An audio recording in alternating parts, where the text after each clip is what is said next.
بسم اللہ الرحمن الرحیم الحمد للہ رب العالمین والصلاة والسلام علی سید الانبیاء والمرسلین۔ حضرت سیدنا ابو موسیٰ اشعری رضی اللہ تعالی عنہ بیان فرماتے ہیں کہ میرے یہاں ایک لڑکا پیدا ہوا تو میں اسے لے کر بارگاہ رسالت مآب صلی اللہ تعالی علیہ وآلہ وسلم میں حاضر ہوا اور حضور علیہ السلام کی خدمت میں اس نو مولود بچے کو پیش کیا تو رسول اللہ صلی اللہ تعالی علیہ وآلہ وسلم نے اس کا نام ابراہیم رکھا اور کھجور کو اپنے دندان مبارک سے نرم کر کے اس چھوٹے نو مولود بچے کو چٹایا اور اس کے لیے برکت کی دعا کی اور پھر مجھے دے دیا۔ حضرت ابو موسیٰ اشعری رضی اللہ تعالیٰ عنہ کے یہ سب سے بڑے لڑکے تھے اور ان کو صحابہ کرام کی لسٹ میں شامل کیا گیا۔ اس حدیث مبارکہ میں چند ایک اہم باتیں ہمیں معلوم پڑتی ہیں، وہ یہ کہ رسول اللہ صلی اللہ تعالی علیہ وآلہ وسلم نے ارشاد فرمایا، ایک اور حدیث پاک ہے جس کا مفہوم یہ ہے کہ ہر بچہ اپنے عقیقے کے عوض گروی ہوتا ہے، تو پیدائش کے 7ویں روز اس کا نام رکھا جائے اور 7ویں روز ہی اس کا عقیقہ کیا جائے اور 7ویں روز ہی اس کے سر کے بال صاف کیے جائیں۔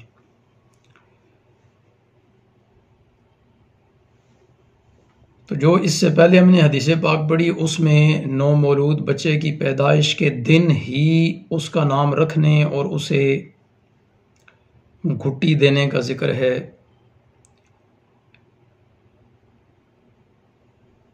تو یاد رکھیں کہ حدیث پاک میں نو مولود کا نام رکھنے اور اسے گھٹی دینے میں جلدی کرنی چاہیے، یہی اشارہ ملتا ہے۔ لیکن جو دوسری حدیث پاک پڑھی جس میں 7ویں روز کا ذکر ہے کہ 7ویں روز اس کا عقیقہ کیا جائے، 7ویں روز اس کا نام رکھا جائے، 7ویں روز اس کے سر کے بال کٹائے جائیں،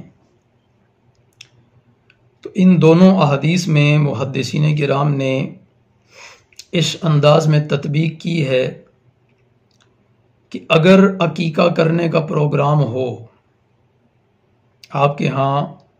بچے یا بچی کی ولادت ہوتی ہے، پیدائش ہوتی ہے اور آپ کا عقیقہ کرنے کا پروگرام ہے، بندوبست ہے، اہتمام ہے، پھر تو آپ اس دوسری حدیث پہ عمل کریں کہ 7ویں روز ہی عقیقہ بھی کریں، 7ویں روز ہی نام بھی رکھیں اور 7ویں روز ہی اس کے سر کے بالوں کو صاف بھی کروائیں۔ لیکن اگر عقیقے کا پروگرام نہ ہو، اہتمام نہ ہو، تو پھر 7ویں دن تک مؤخر نہیں کرنا چاہیے، بلکہ پیدائش کے دن ہی نام بھی رکھ دینا چاہیے، پیدائش کے دن ہی گھٹی بھی دے دینی چاہیے، پیدائش کے دن ہی بال بھی کٹوا دینے چاہیے، اور یہ سارے معاملات جو ہیں پیدائش کے دن ہی کر لینے چاہیے۔ اس کے ساتھ ہی ساتھ حدیث پاک سے ہمیں بطور سنت یہ عمل ملتا ہے کہ آپ کے ہاں بچوں کی پیدائش ہو تو انہیں کسی نیک بزرگ متقی شخصیت کے پاس آپ لے جائیں، ان سے برکت کی دعا بھی کروائیں، ان سے ہی اپنے نام بھی بچوں کے رکھوائیں اور ان سے ہی اپنے بچوں کی گھٹی بھی دلوائیں۔ یہ ساری چیزیں اگر آپ ایسا کرتے ہیں تو بالیقین سنت کا ثواب بھی مل جائے گا اور اس کے بہت سارے آپ کو فوائد بھی ملیں گے کہ جب نیک شخص آپ کے بچے کو، بچی کو یا کوئی بھی نیک شخصیت جب گھٹی ڈالے گا تو اس کے اثرات اس پر ہوں گے اور جب وہ برکت کی دعا کرے گا تو کوئی بھی اللہ کا نیک متقی پرہیزگار شخص جب بارگاہ الہی میں دعا کرتا ہے تو یقین ہے کہ وہ دعا ضرور قبول ہوگی۔ تو اس طرح دنیاوی اور اخروی فوائد حاصل کیے جا سکتے ہیں کہ آپ کے ہاں اگر بچے کی پیدائش ہو، اگر تو عقیقے کا اہتمام ہے، پروگرام ہے، تو پھر 7ویں روز تمام کام کیے جائیں